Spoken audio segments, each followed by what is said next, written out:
And now we turn to the scare on American Airlines Flight 2332. Flight attendant has been taken to a Dallas hospital for evaluation, and passengers say that she was distraught. She was out of control, on a rambling about how the plane would crash. Correspondent Mark Strassmann has the dramatic story.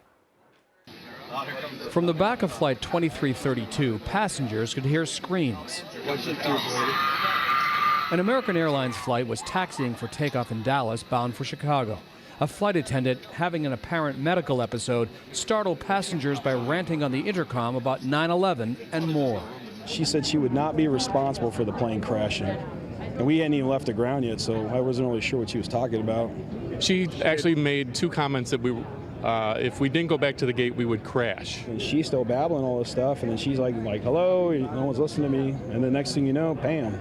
Passengers joined two other flight attendants, wrestling her off the intercom and into a seat as the plane returned to the terminal. It's a good wrestle to get her to her seat. They had to subdue her. There were about 5 people holding her down. One of them was Brad LeClaire.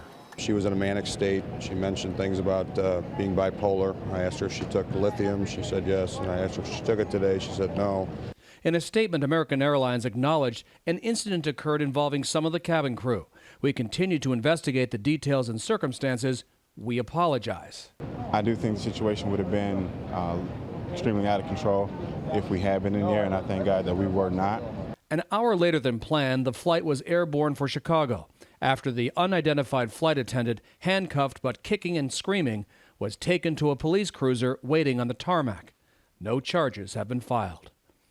Mark Strassmann, CBS News, Atlanta.